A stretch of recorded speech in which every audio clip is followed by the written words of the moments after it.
Saudações aos telespectadores da TV AD Mossoró. Estamos em mais um programa Dinâmica do Direito e hoje o assunto é reforma da Previdência. Para tanto, temos aqui o advogado Dr. Carlos Eduardo, ele que é atuante na área da Previdência, bem como assessor do Previ Mossoró. Então não sai daí, voltamos já.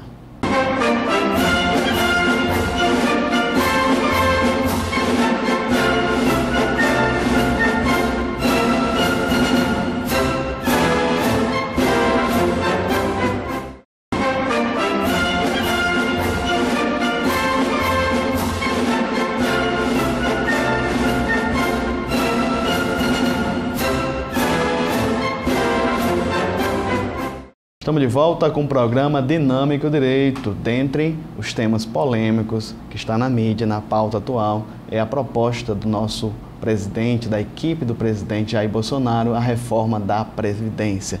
Muitos pontos polêmicos e também, doutor Carlos Eduardo, também pouca informação ou desinformação, na verdade. Vossa Excelência está aqui entre nós, o meu muito obrigado. Mais uma vez, com essa pauta, o senhor veio aqui em 2017 com uma pauta semelhante, na época era o presidente Michel Temer, mas muita coisa aconteceu, a proposta está bem diferente. Então, seja mais uma vez bem-vindo ao programa Dinâmica do Direito. Eu que agradeço, nós vamos estar aqui mais uma vez, a seu convite, é uma satisfação para nós estarmos participando do seu programa e estar levando aos seus telespectadores um pouco mais de esclarecimento a respeito desse tema.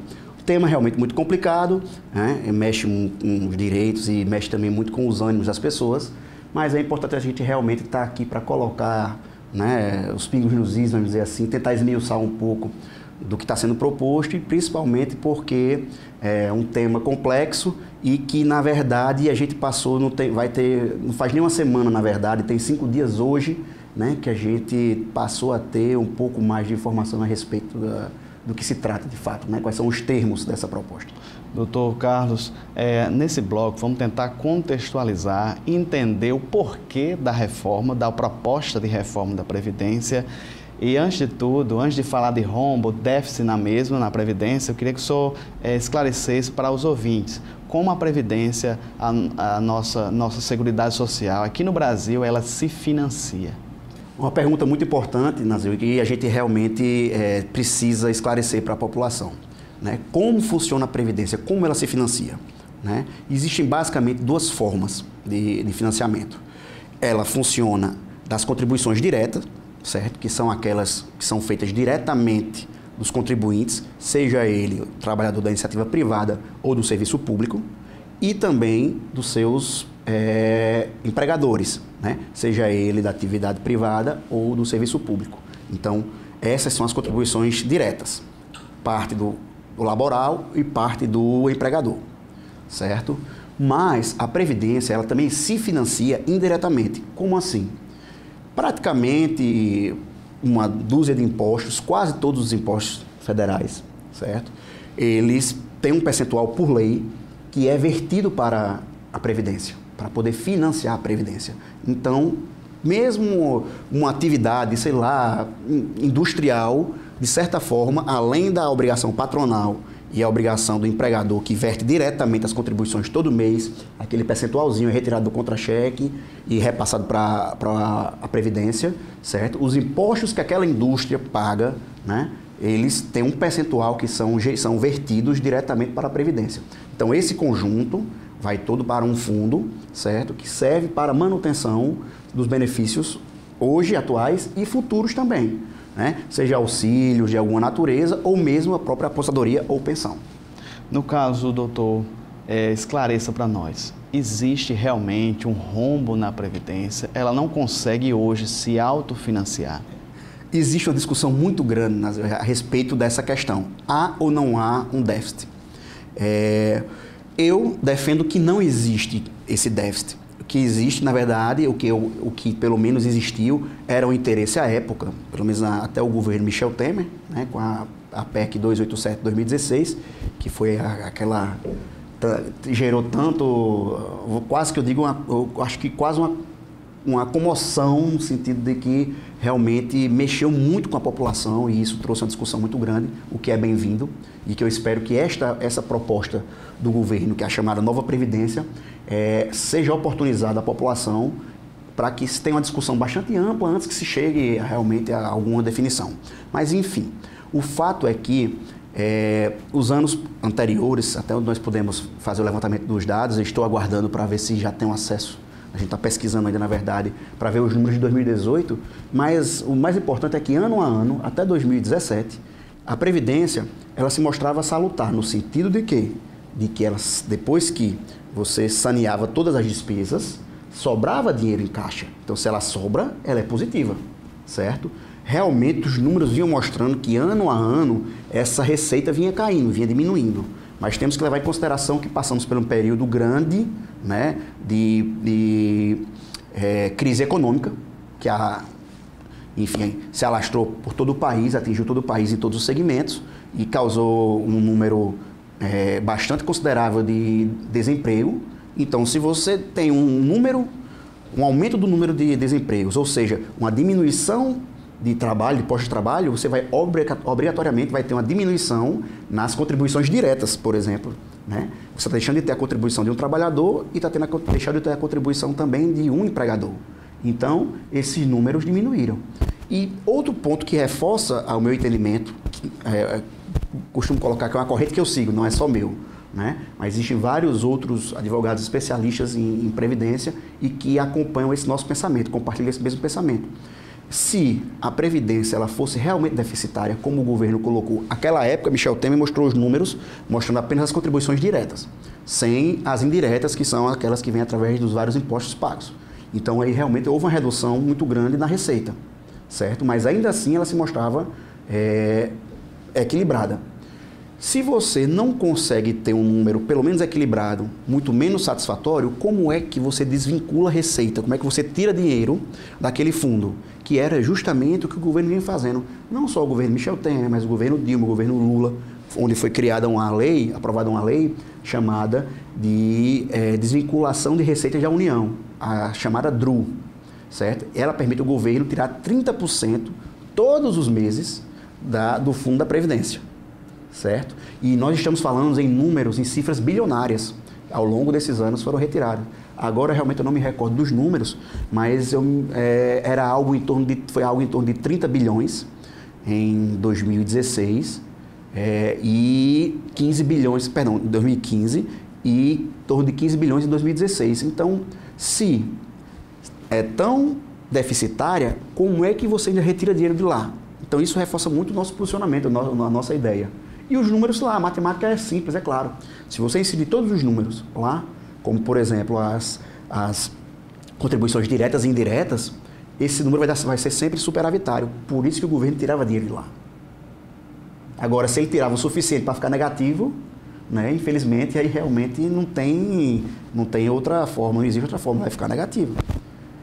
Agora, o grande problema dessa DRU é que foi uma forma do governo achou de conseguir captar recursos sem precisar de autorização do Congresso.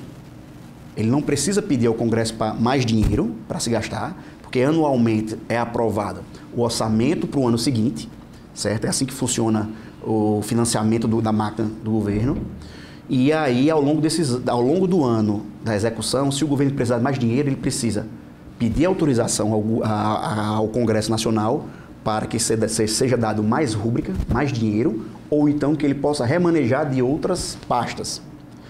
Com a DRU, ele não precisa de autorização e só faz remanejar diretamente e nem dá satisfação de como é gasto esse dinheiro. Então, esse é outro ponto muito importante. Saber para onde foi o dinheiro da Previdência. Muito bem. Doutor Carlos, ainda nesse bloco, alguns afirmam que mexer na Previdência, reformá-la no sentido prejudicial, que nem todo mundo mais vai querer estar vinculado a ela, seria um lobby, um favorecimento à questão da previdência privada. Já que não é interessante eu estar vinculado à Previdência, eu vou pagar por fora uma financeira, um banco, para defender meus interesses de previdência privada. O que o senhor acha a respeito desse posicionamento, dessa colocação? Existe essa especulação, realmente, e não é de hoje, desde a PEC 287 de 2016, a chamada reforma de Temer, que já surgia essa história, já se ventilava a existência desse interesse. Fica um pouco complicado para se colocar dessa maneira, principalmente porque nenhuma das duas reformas, nem aquela posta à época, nem a que está sendo proposta hoje, ela altera uma questão fundamental da Previdência, que é a contribuição obrigatória. Ou seja, o trabalhador ele não tem a opção de dizer eu quero contribuir para o INSS ou então não, eu prefiro pegar esses percentuais e mandar para uma previdência privada, né? A proposta ela não traz essa opção, ou seja, ela permanece sendo obrigatória, compulsória. Mas pode ser que o fato de ter um nivelamento de valores e a extinção de algumas carreiras que têm, de repente, uma complementação, né, possa realmente fazer com que essas pessoas terminem migrando para os recebimentos que ultrapassam o teto, sejam vertidos, de repente, para uma previdência privada, né? Com certeza deve haver um lobby muito grande das instituições financeiras nesse sentido, porque é um nicho realmente muito grande e cada vez mais, graças a Deus, o brasileiro tem tido a consciência da importância, né? Mas, por exemplo, só para estabelecer um parâmetro, o que se refere à questão da educação financeira, em países como os Estados Unidos, por exemplo, essa contribuição ela não é obrigatória. O trabalhador ele escolhe se quer criar um fundo de pensão para ele ou não. E ele é responsável pela pensão dele, pelo pagamento do benefício futuro. Como assim? Ele vai fazer mensalmente os aportes ou anualmente, vai depender, enfim, de como seja o seu recebimento dos seus benefícios, né, no sentido da ativa, né, os seus salários, os seus cheques, mas o fato é que ele é responsável pela previdência dele, o governo não se responsabiliza. Então, se ele passou a vida todinha com uma má educação financeira e não se preocupou com o futuro em fazer uma poupança, ele realmente, o governo não vai ampará-lo nesse sentido, pagando um benefício como nós temos, por exemplo, o benefício de prestação continuada para aquelas pessoas que têm a renda inferior a um salário mínimo e preenchendo aqueles requisitos da idade, etc., pode pedir, pleitear e o governo vai custear, né? Diga-se de passagem, é muito importante essa colocação, no sentido de que realmente não vai mudar a questão da contribuição obrigatória. Mas eu acredito que vai abrir sim um mercado, caso a proposta venha a ser aprovada da maneira como ela foi colocada para o Congresso, né, como o governo entregou inicialmente à Câmara dos Deputados. Se não houver lá dentro uma discussão, eu acredito que sim, que isso vai abrir um mercado muito grande para a complementação de previdência. Muito bem, estamos conversando aqui com o Dr. Carlos Eduardo, ele que é advogado previdenciarista, assessor jurídico do Previ Mossoró, sobre o tema reforma da Previdência. Então sai daí, durante o programa vamos detalhar ponto a ponto a proposta da equipe do presidente Jair Bolsonaro. Voltamos já.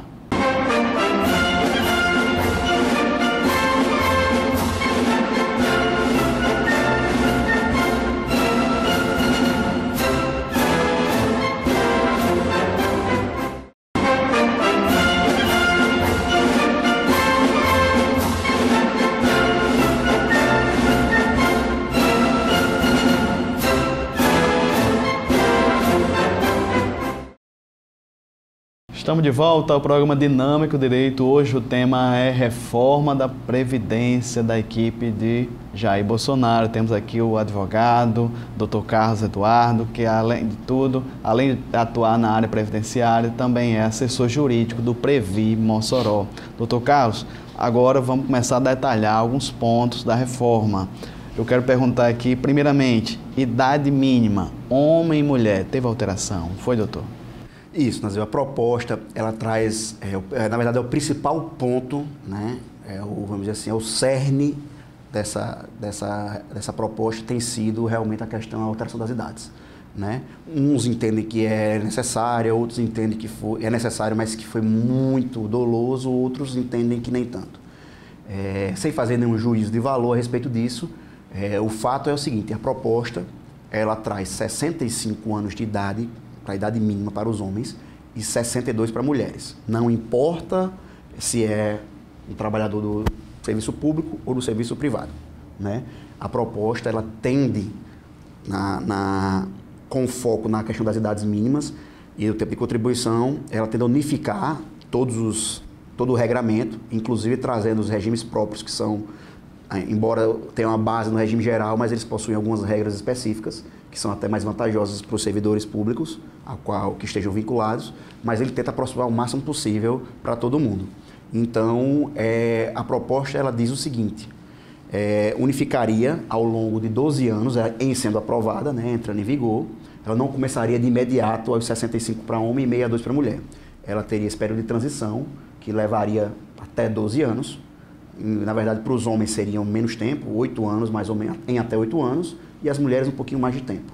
Começando com 61 anos para homem, como idade mínima, e 56 para mulher. Certo? Só para traçar um paralelo, hoje, para se aposentar com a integralidade dos seus vencimentos, certo? O trabalhador homem, ele necessita ter 35 anos de contribuição e 60 de idade. Já a mulher necessita ter 55 de idade e 30 de contribuição. A diferença de 5 anos na idade e no tempo de contribuição.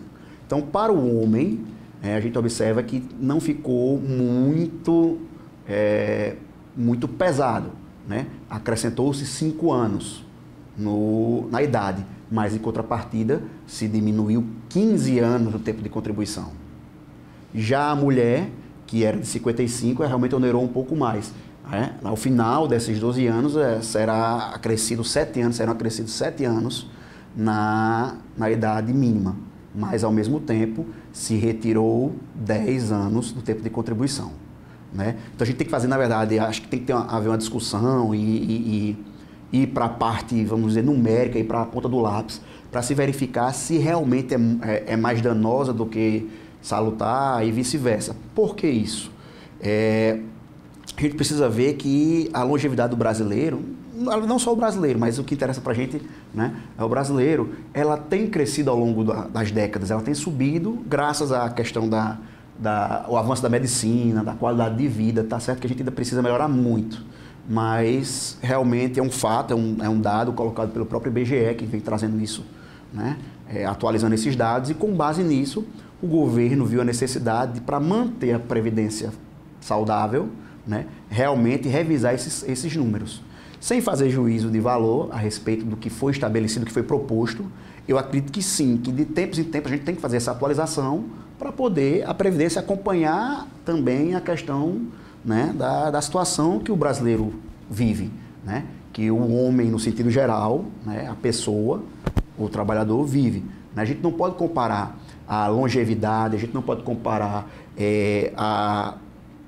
a disposição para o trabalho, né? A própria cabeça do trabalhador de hoje, que tem 50 ou 60 anos de idade, com o que tinha 20 anos atrás, 15 anos atrás, até talvez um pouco mais, né? O comportamento mudou. Hoje essas pessoas nessa faixa de idade se sentem tão ativas quanto há 20 anos atrás, né? Quando tinham seus 30, 40 anos de idade, enfim. O que não era como antigamente. Olhe lá se daqui a uns dias não quiserem rever, por exemplo, a idade né, a idade tida como sendo aquela que permite ao cidadão requerer os benefícios de idoso. Porque realmente o tempo vem passando, o avanço da medicina vem fazendo com que a gente tenha uma qualidade de vida melhor e permite a gente trabalhar. E muitos são os trabalhadores que não querem preencher os requisitos, por exemplo, aos seus 50 anos ou 60 anos, querem parar. Obviamente, eles não querem ter a obrigação de seguir por mais 10 ou 15 anos.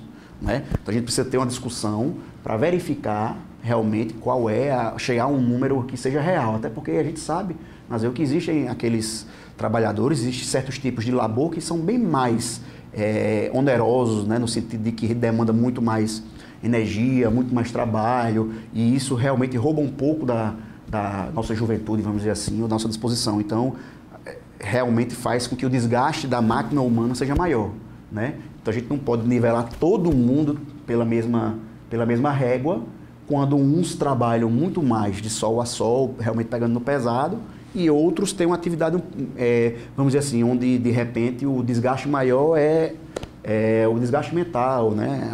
Pensando, enfim. Então eu defendo que tem que haver uma certa diferença para isso.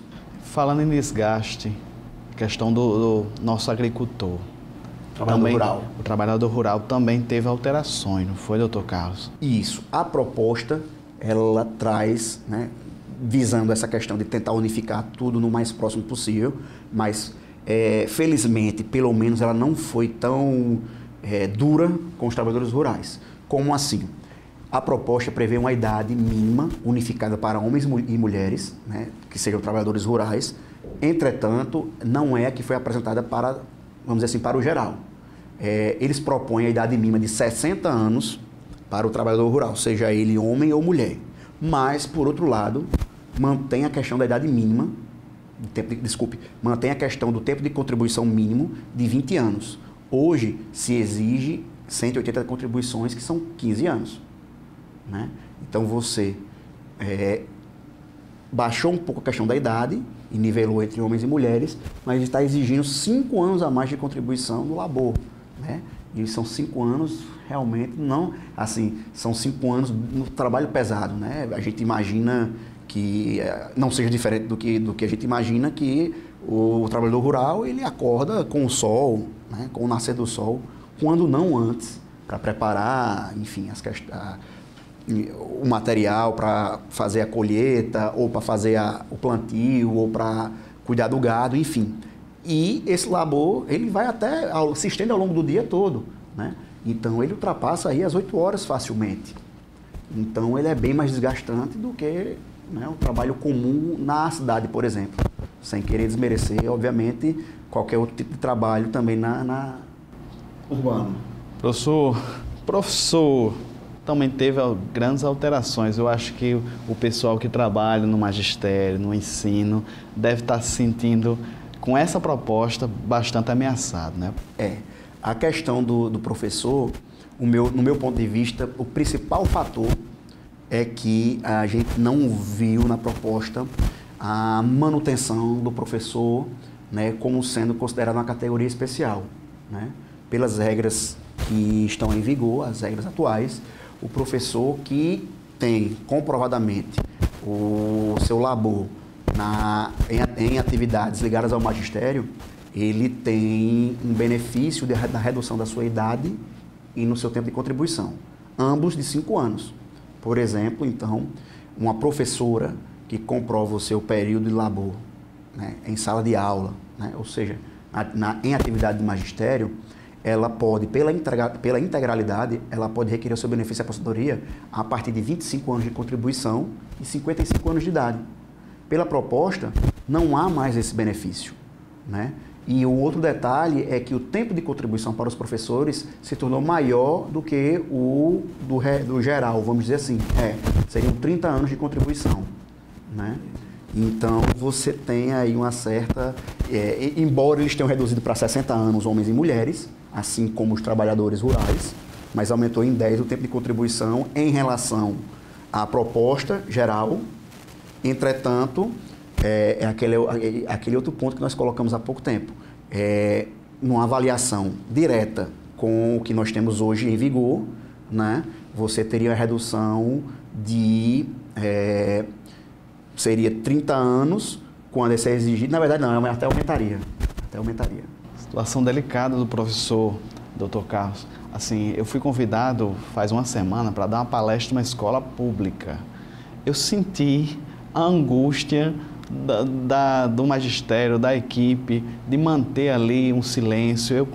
Foi uns 30 minutos de palestra, mas se eu disser ao senhor que foi uns 15 a 20 minutos que a garotada me deixou falar. O professor, já que o senhor é assessor jurídico do Previ, muitos deles, eles não conseguem preencher aquele tempo, pedem licença bem antes, a questão médica, a questão clínica, a voz, não é, doutor Carlos? Eu acredito que nesse ponto a reforma foi muito infeliz.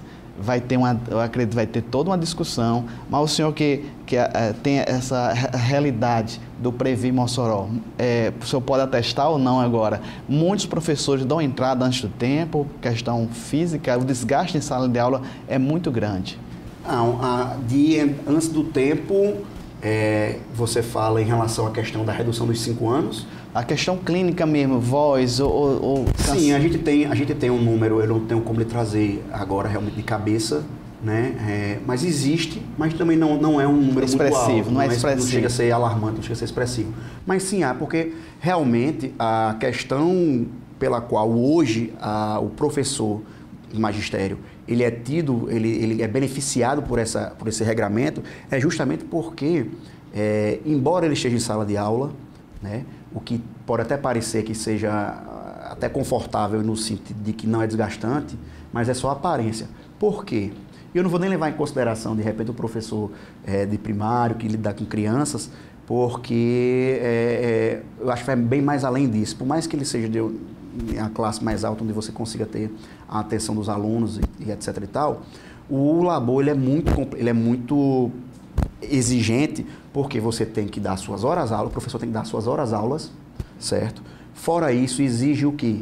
Exige-se a preparação para essas aulas, existe o tempo despendido para a correção de provas, avaliações, certo? O próprio tempo que é levado para se fazer a capacitação, né? Tem que estar rotineiramente se capacitando, então tudo isso é levado em consideração, foi levado em consideração no passado para se criar essa regra que beneficie, né? Que realmente entenda como ser especial, por ser muito mais tempo do que o que está efetivamente em sala de aula, e por isso ter essa redução. Justamente porque você tem, além de todo o tempo disponível, você tem um desgaste muito grande da voz, porque você está ali dando aula, muitas vezes são salas de aulas grandes e que nem sempre pode contar com um sistema de som que possa reverberar, né, que possa transmitir para mais distante. Então o professor efetivamente leva a aula no gogó, né? Então ele tem que falar mais alto, ele tem que repetir, né?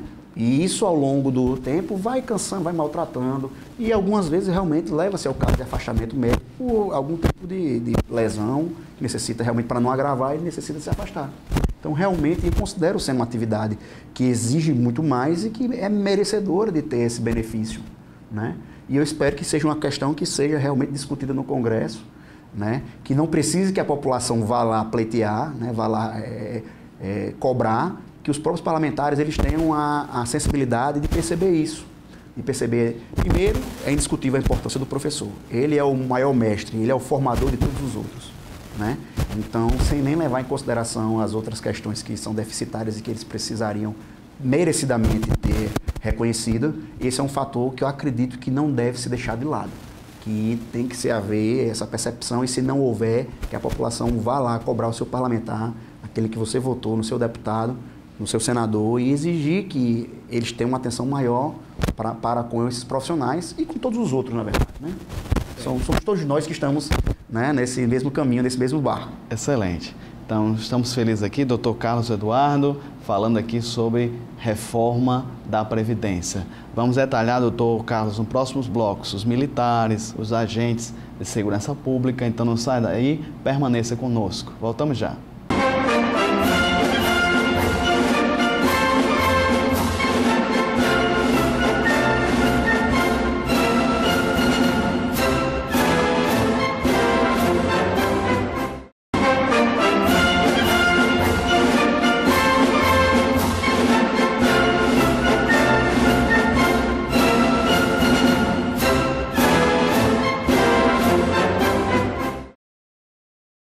Estamos de volta, programa Dinâmico Direito. O assunto da pauta é reforma da Previdência. Estamos aqui com o doutor Carlos Eduardo, advogado, especialista em Direito Previdenciário, assessor jurídico do Previ Mossoró. Doutor Carlos, vamos detalhar mais um pouquinho sobre a proposta no tocante aos agentes de segurança, policiais civis.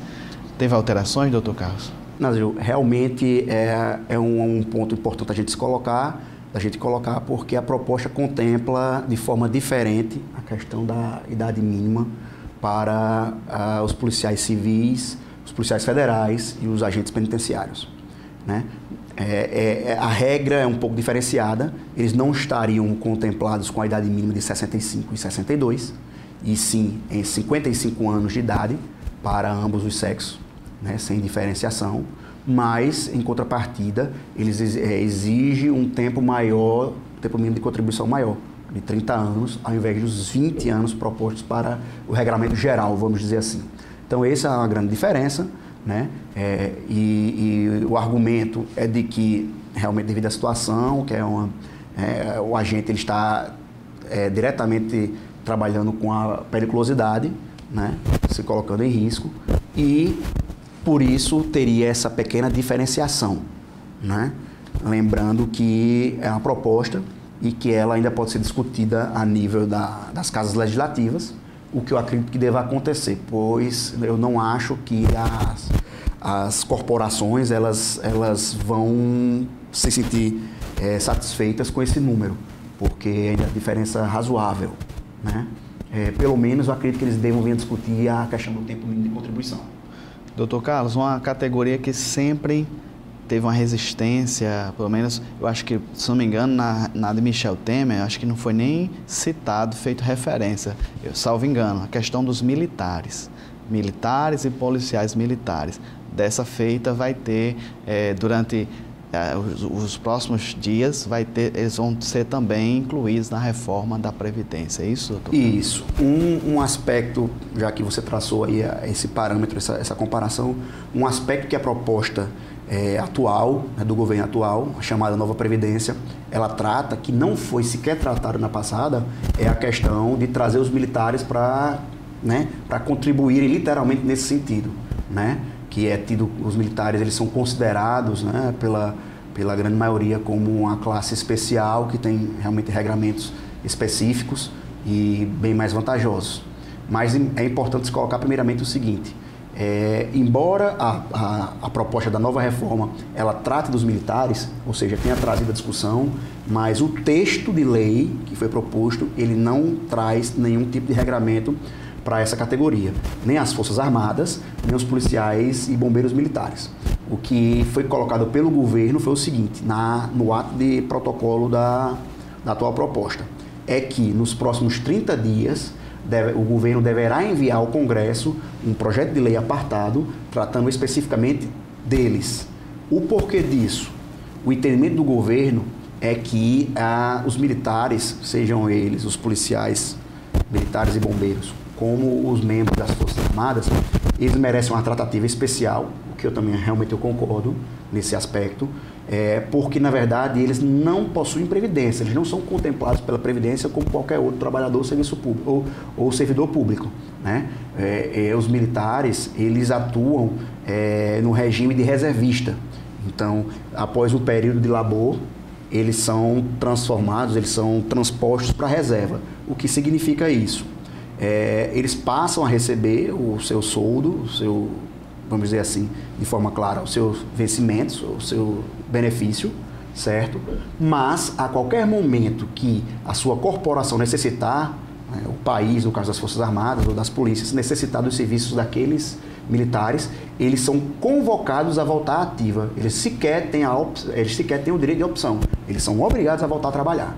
Então, como eles não têm a garantia de que vão estar aposentados, eles possuem um tratamento específico, diferenciado.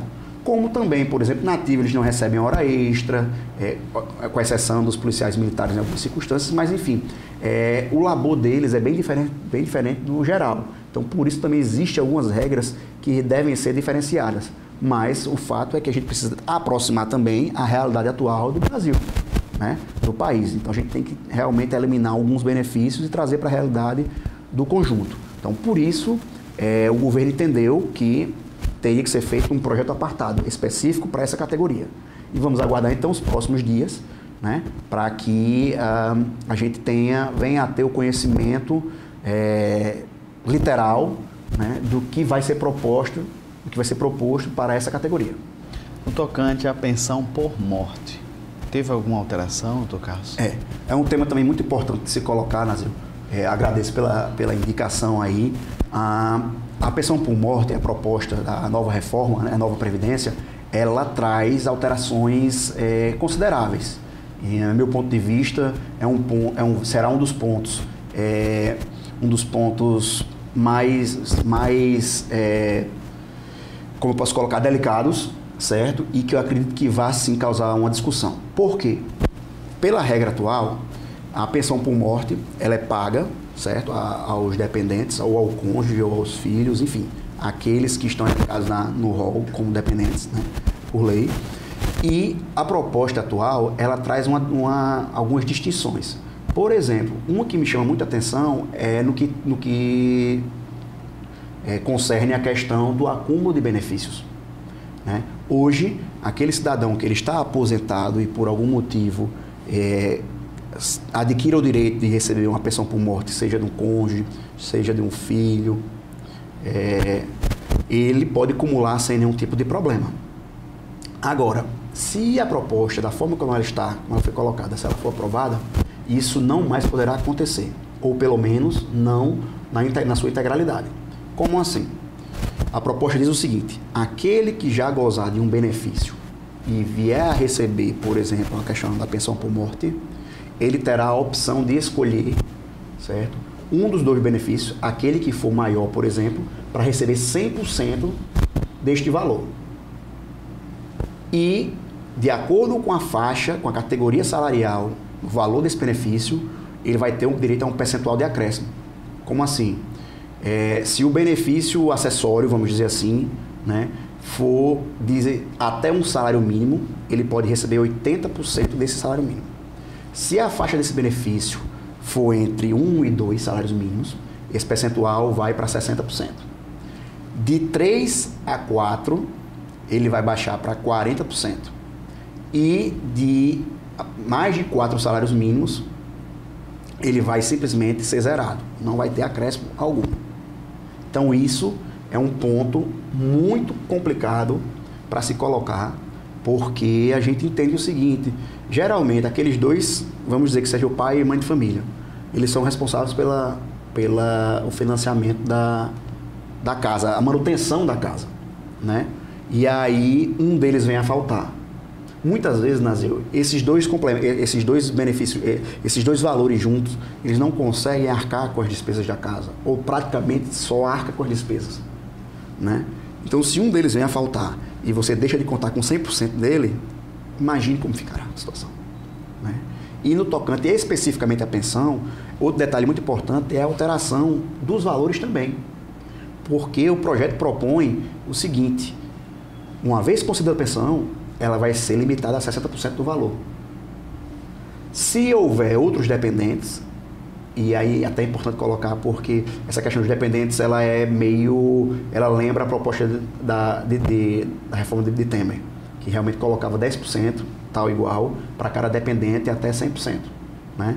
Então, nesse quesito, eles mantiveram o grau de complexidade, para não dizer crueldade, né? Nesse sentido, a meu ver, é um ponto muito importante e que realmente, nesse quesito, ficou muito prejudicial para o trabalhador.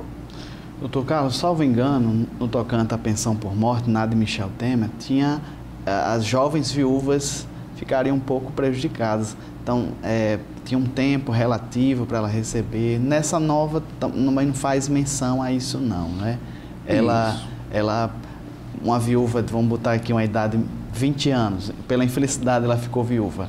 Ela, independente do tempo, ela estaria amparada. Isso, eles na anterior, na alteração anterior, se propunha justamente, se colocou, na verdade, um escalonamento, né, até atingir 100% dos vencimentos. Ao meu ver, a ideia, o motivo que levou a isso aí é errado, que a argumentação era para prevenir fraudes que pudessem realmente impactar a Previdência. Por exemplo, aquelas pessoas que casam com pessoas mais jovens somente para transmitir, né? Eu acho que o motivo é justo, mas não é a forma correta de se fazer. Punir, certo, qualquer outra pessoa, que nada impede que você tenha um relacionamento com uma pessoa mais velha ou mais nova, certo? E que é um direito deixar, certo? Existe outras formas para se coibir esse tipo de comportamento, que realmente enfim, é absurdo e reprovável. Mas o fato é que a proposta atual, ela não contempla nenhuma alteração nisso, né? Então, imagina-se como ela vai ser só uma atualização, vai manter em vigor esses termos sem nenhuma alteração. Dr. Carlos Eduardo, especialista em direito previdenciário, no caso assessor jurídico do Previ Mossoró, está nos ajudando aqui. Não sai daí. Vamos para as considerações finais, regras de transição, vamos ter muitos pontos aí importantes para ver. Voltamos já.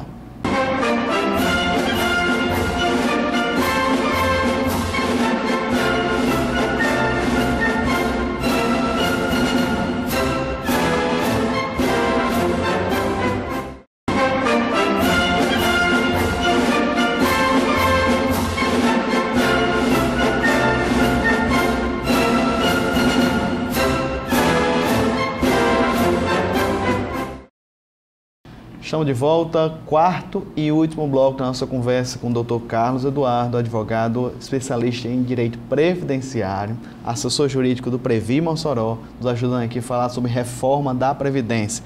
O último bloco se torna muito curto, doutor, porque tem as considerações finais, mas deixando bem claro que é uma proposta, vai ser, passar por câmaras, vai ser discutido e rediscutido exaustivamente. Ainda muitos pontos, ou se não todos que a gente colocou aqui, vão ser pautados. Cada dispositivo vai ser muito discutido. Mas, doutor Carlos, qual o seu ponto que você acha mais controvertido na reforma? O senhor acha que não passa ante as categorias que vão ser prejudicadas? É realmente um pouco complicado neste momento, dar na verdade nem dá, ter alguma perspectiva do que realmente pode vir ou não a se tornar realmente, a concretizar o texto que será votado. Mas, particularmente, eu acredito que a questão do professor e a questão da pensão sejam temas que devam sim sofrer uma discussão pela magnitude do seu impacto, pela amplitude, o alcance que isso vai ter. Eu acredito que haja uma discussão em torno disso aí. Não sei até que ponto será alterado o texto, possa vir até alteração, mas eu acredito que seja discutido sim e seja bastante conversado. Um outro ponto também que eu acredito que vai ser objeto de discussão será o que concerne aos benefícios dos militares e dos membros das Forças Armadas. Estes que serão, serão objeto de um outro projeto de lei, como nós colocamos nos blocos anteriores, deverá ser apresentado nos próximos dias, pela proposta do governo. A ideia é que os dois projetos caminhem em conjunto, mas sendo distintos, até para evitar algum tipo de, por exemplo, a discussão em um e no outro não esteja superado, então não tenha problema, poderia correr e ser aprovado. Enfim, então, se eu tivesse que apostar em algum tema que será assim, mais esmiuçado, eu acredito que seja essa questão dos professores, a questão da pensão e do acúmulo de benefícios, até fazendo aqui um upgrade no apontamento, e a questão dos militares. Talvez haja alguma discussão no sentido também das idades mínimas, mas eu acredito que o governo não esteja disposto a negociar ou a negociar muito, flexibilizar essa questão das idades. Teve algum ponto, doutor, na sua opinião, o senhor como estudioso da temática, que a reforma poderia ter avançado um pouco mais? Eu vou citar aqui, a gente escuta falar de super salários, que em alguns casos, um ex-presidente ganhando R$70 mil por mês. Esse ponto específico, doutor, o senhor acha que não é interessante tocar nesses pontos aí? Sim, veja bem, é um ponto muito complicado por uma série de motivos. Por exemplo, a gente precisaria ver nesse caso específico se o valor é pago por um único ente, por exemplo. Porque o que acontece? Às vezes, esse contribuinte, esse aposentado, ele tem mais de uma contribuição. Vamos colocar, por exemplo, o caso do ex-presidente Michel Temer. Ele já era aposentado, por exemplo, como procurador do Estado de São Paulo, Então, ele inverteu contribuições para a Previdência própria do Estado de São Paulo, especificamente da Procuradoria, a qual ele era vinculado, E aí, depois de ver ser presidente, que é uma prerrogativa de presidente se aposentar no cargo, enfim, e de repente ele tem mais alguma outra, uma possibilidade. O que tem que ser discutido é o seguinte: há a possibilidade então de acúmulo em separado. Hoje é permitido, por exemplo, a qualquer trabalhador, por exemplo, se ele for um servidor público, ele pode ter, de repente, um regime próprio, como, por exemplo, é o caso, existem vários servidores municipais aqui em Mossoró, que também são vinculados ao Estado, tem algum tipo de vínculo com o Estado, ou então, dependendo da atividade da qual ele exerce, por exemplo, um médico, um dentista, ele também tem a contribuição para o INSS, o regime geral, como autônomo. Então ele pode ter, obviamente preenchendo todos os requisitos de tempo e tal, ele pode conseguir pleitear o aposento dele no regime próprio, pelo vínculo da prefeitura, e pode pleitear naquele outro vínculo, seja no regime próprio, se ele for vinculado ao Estado, ou se for, por exemplo, autônomo, né, ou privado, ele também conseguir. E aí tem um complemento de aposentadoria. Mas o fato é que realmente existem alguns segmentos no serviço público que são considerados, né, são aqueles que pagam os maiores salários ao menor número de pessoas, e há essa discussão se realmente, se a contribuição é igual para todos, o porquê que alguns conseguem mais e outros ficam vinculados a, por exemplo, o teto do regime geral, que hoje é de R$ 5.839,45, salvo engano, né? E aí ninguém poderia, no regime geral, ultrapassar esse valor, a não ser que vá para uma complementação privada, ou então, se for possível, naquele ente que ele é vinculado, existiu a complementação, a previdência complementar. Doutor Carlos, vamos já chegar nas considerações, assim, mas é algo a se pensar, a refletir. Quem é jovem, mesmo autônomo, tem a consciência desde já, doutor Carlos, a migrar, a se filiar a algum regime de previdência. No caso, eu acredito, doutor Carlos, que os mais prejudicados realmente são os que têm mais idade e pouco tempo de contribuição. Quem é jovem, quem é estudante, está nos assistindo, pode se conscientizar e pode se programar. Mas chegou uma senhora com 60 anos de idade completo e apenas 9 anos de contribuição no escritório chorando. Pelo regime atual, ela precisaria trabalhar mais 6 anos. Eu não soube o que dizer a ela, assim, a perspectiva, ela preocupada com a reforma que ainda vai se tramitar. Mas, doutor, assim, existe essa preocupação, essa conscientização de quem tem pouco tempo de contribuição vai ser realmente prejudicado?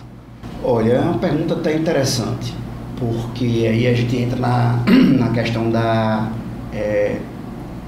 vamos dizer assim, especificar ou meio que trazer para coisa mais pessoal, vamos dizer assim, o caso a caso, né? Que é onde realmente a gente consegue explorar, né, a questão dos termos da proposta. O que acontece, Nazil? Em termos gerais, a proposta ela prevê, certo, a possibilidade de transição para as pessoas que estão hoje na iminência ou já preenchem os requisitos, mas, por exemplo, se não houvesse essa questão de reforma e tal, provavelmente, possivelmente trabalharia por mais alguns anos, né? E não é raro o caso, por exemplo, no serviço público, trazendo agora um pouco para a nossa realidade, não é raro as situações em que as pessoas gostam do que fazem e vão até a compulsória, ou seja, hoje até os 75 anos, ou tentam se aproximar o máximo possível disso, né? Mas com a reforma, muita gente tem medo de ter perda de benefício, ter perda de valores, ou ter que trabalhar muito mais do que isso, então se preocupa. Então, a proposta, ela traz a possibilidade para as pessoas que já preenchem os requisitos ou estão na iminência de preenchê-los em até 2 anos, caso a proposta entre em vigor. Entrou em vigor hoje, as pessoas a partir de hoje, até 2 anos para frente, né, preenchendo os requisitos da regra de transição, elas poderiam se aposentar. Nem ficariam na regra atual e nem ficariam 100% na nova regra. Elas ficariam ali no meio termo, que é justamente o chamado regra de transição, em que necessitaria apenas pagar uma espécie de pedágio, né, que é o termo que se popularmente chama para o tempo a mais de contribuição que ela vai ter, o tempo especial de contribuição a mais. Por exemplo, se ela estava no limite da regra, que são 2 anos, ela teria que, ao invés de trabalhar mais 2 anos, ela só contribuiria pela metade, 50%, 1 ano. Se faltava 1 ano para ela preencher o requisito do tempo, e ela adquiriu, ela pleiteou essa regra, ela precisaria trabalhar 6 meses. Ficaria um meio termo. Mas, infelizmente, a regra não contempla as pessoas que estão nessa situação. Ou seja, especificamente nesse caso que você colocou dessa senhora de 60 anos de idade, que tem apenas 9 anos de contribuição, infelizmente ela teria que esperar, ela teria que contribuir por 11 longos anos. Estamos aqui com o Dr. Carlos Eduardo. Dr. Carlos, em nome da equipe, da TVAD, os pastores do estúdio aqui, toda a nossa equipe, o meu muito obrigado. O senhor tirou o seu tempo, o senhor tem as suas ocupações como advogado e assessor jurídico e tão bons esclarecimentos, tão excelentes esclarecimentos, de maneira didática, de maneira objetiva. Acredito que o pessoal de casa foi muito enriquecido. O meu muito obrigado. Eu que agradeço mais uma vez, Nazil, ao espaço que foi aqui nos concedido mais uma vez para trazer esclarecimentos para a população, né, sobre um tema tão importante e que a gente agora que está começando a ter, né, as primeiras informações a respeito.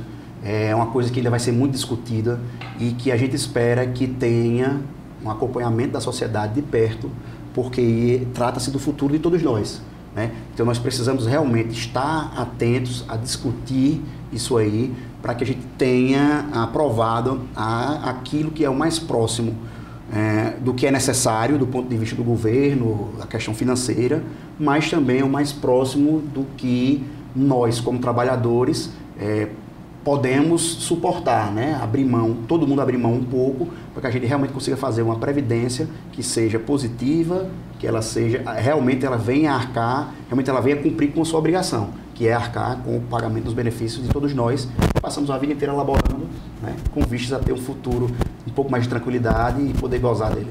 Muito bem, o tema foi muito bem explanado. Dr. Carlos Eduardo, advogado especialista em direito previdenciário, assessor jurídico do Previ Mossoró. Esse foi o programa de hoje.